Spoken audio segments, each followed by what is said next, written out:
Hello, everyone, and welcome. I'm Gilda Evans, bringing you the Autism Resource Podcast. This podcast and the ARP website are your one-stop knowledge and resource space for autism and much more. I'm very pleased to have Vijay Ravindran as my guest today. Vijay is an accomplished entrepreneur and technology executive and an engineering graduate of the University of Virginia.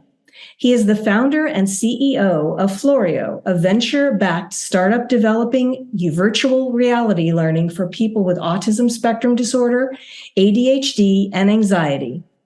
Vijay's career spans digital commerce and the news media. He joined Amazon in 1998 when the company sold books and music. He later served as director of the ordering department at Amazon and led the team that launched Amazon Prime. As chief digital officer for the Washington Post company, he founded WAPO Labs and oversaw the development of over a dozen products in the digital news landscape. Welcome, Vijay, and thank you so much for taking the time to join me today to discuss the amazing technology that you've helped to develop. Thank you. I'm excited to be on. So, to begin with, tell me, what is Floreo? Please tell us more. Yeah. Floreo is a virtual reality system that enables the neurodiverse to be able to practice and gain real-world skills that translate to real-world success. And the way it works is that we create virtual reality lessons that focus on different skill areas that someone in the neurodiverse community might want to improve upon, gain, and we deliver that through mobile virtual reality headsets. The learner, the person receiving the lesson, works with a coach, which can be a therapist, a special educator, a parent if they're a child, a friend, and that coach is able to provide live coaching through an iPad app.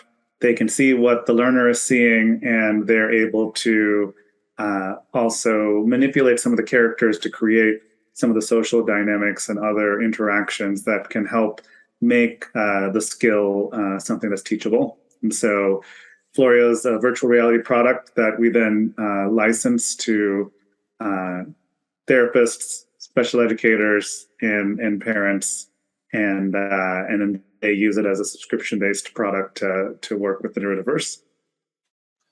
Okay, so you mentioned therapists, schools, parents. Would they all use this particular device and technology in the same way? Would it be a little bit different in the way they would utilize it? And also, what skills can be learned through Floreo?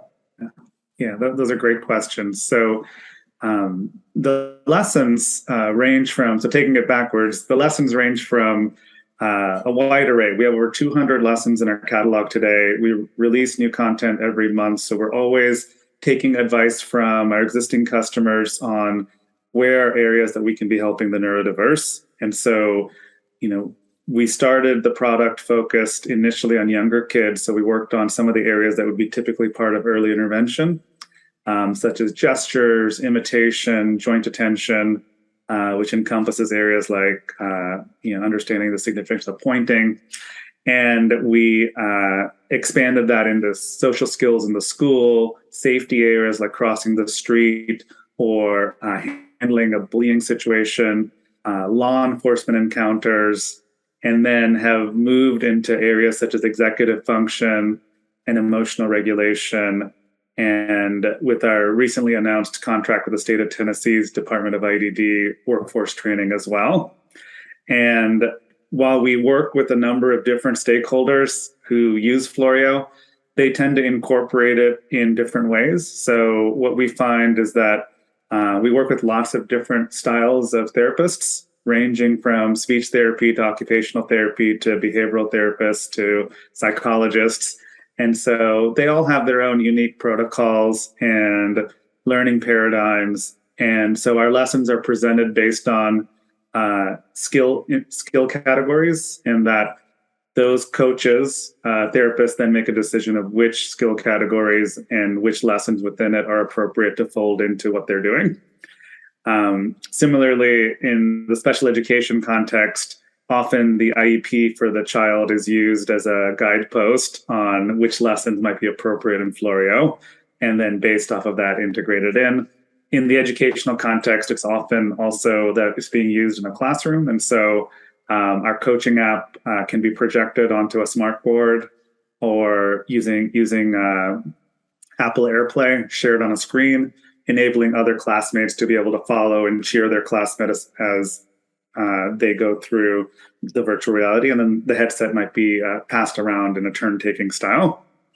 For parents, we primarily work with parents through several Medicaid programs that we have state approvals for under waivers.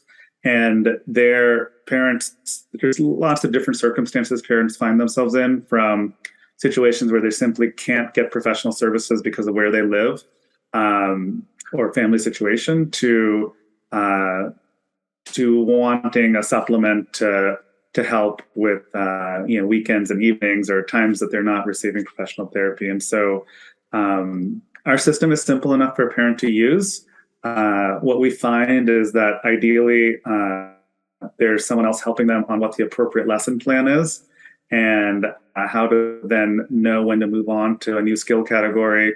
And we are rapidly building new capabilities in the system to use the data of our entire customer base to help inform that. So, today we're using modern data techniques to suggest lessons that would be appropriate for the learner based on their background and how they're performing in lessons. And we see some of those tools as ways to continue to superpower parents.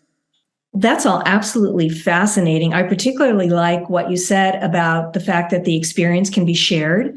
So if there are a lot of different kids in a classroom and one particular child is having that experience, it can be shared and viewed by the other kids. I think that's a wonderful feature. So who can benefit most from Floreo, considering, let's say, their age or their diagnosis, based on the experience that you've had? Can you let me know? Yeah, so today our sweet spot in where we see the most traction are kids 6 and above. And they are children who are looking to add to their social skill repertoire. So that might be conversation skills with peers. Our biggest success stories are often children who maybe have really grown tired of customary therapy. They're fatigued. Kids who have a diagnosis early have often gone through thousands of hours of therapy by the time they hit 6 and 7 years old. And so there's opportunities to introduce something fun and engaging, something that they actually like doing that feels more like a game to them, even though it has a learning context designed into it. And so those are some of the areas where we see the most excitement.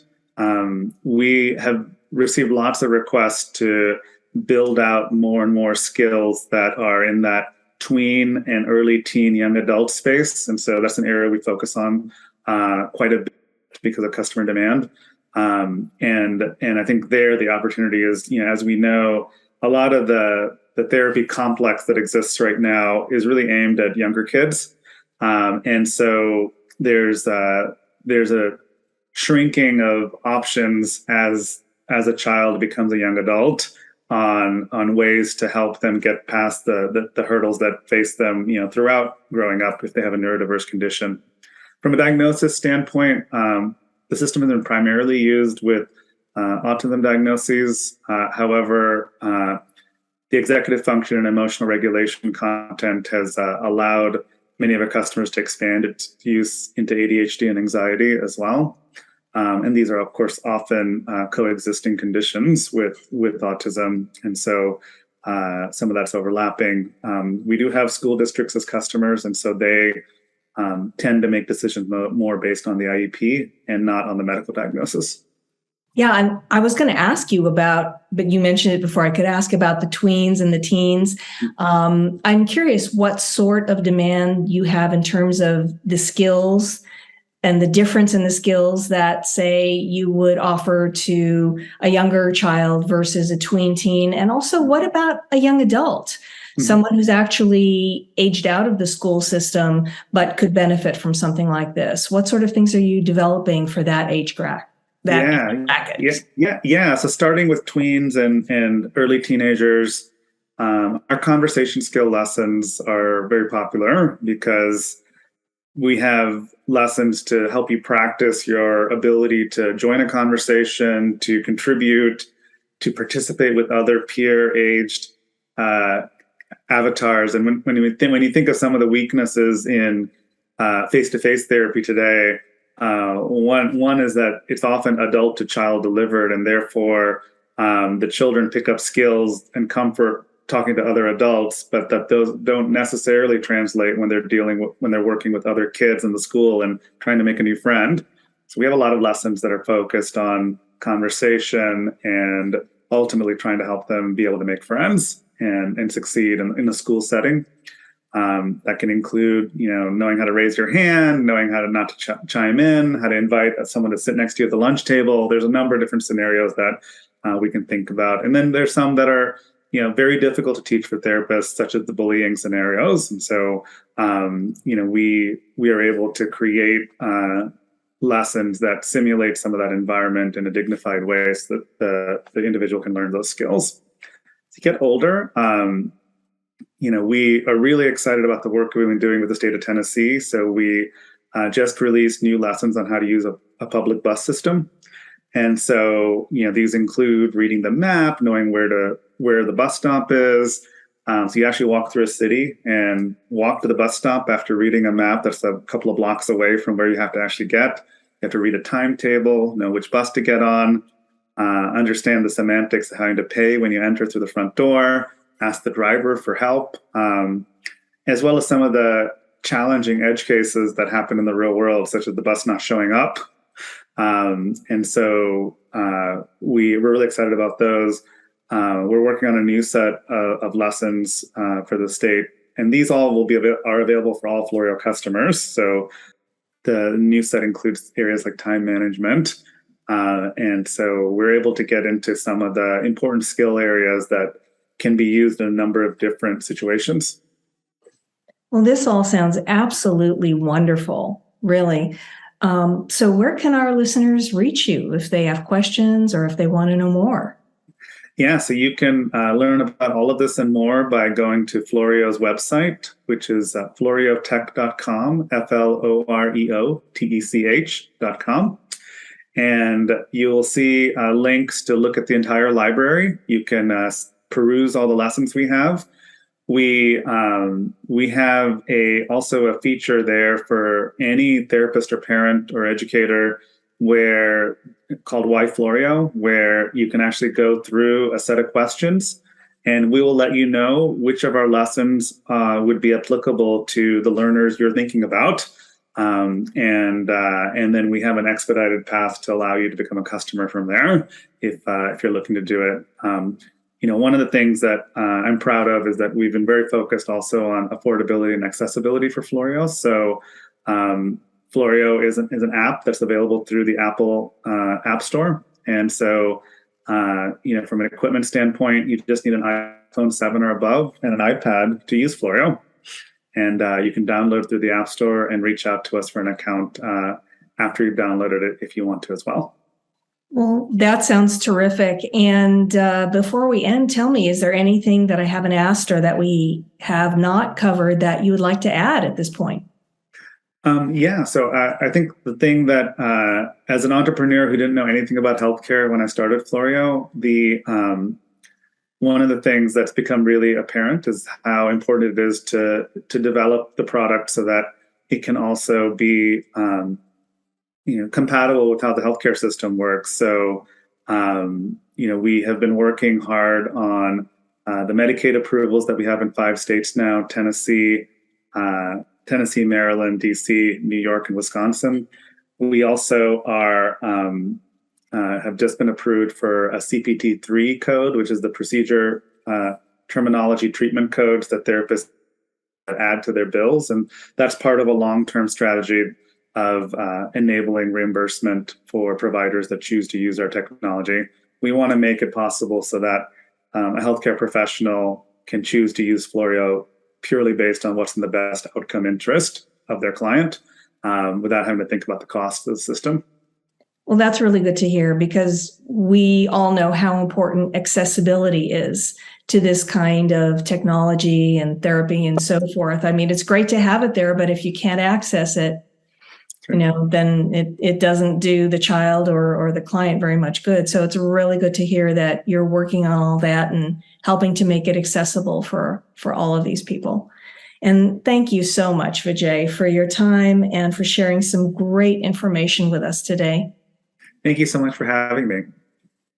If you like what you hear, please subscribe to the podcast. You can find it on Apple iTunes, Amazon Music, Google Podcasts, Spotify, and other popular platforms. Don't forget to follow us on Facebook, Twitter, and Instagram. And you can always access us and other great resources on our website, autismresourcepodcast.com. I want to thank our listeners for spending part of their day with us.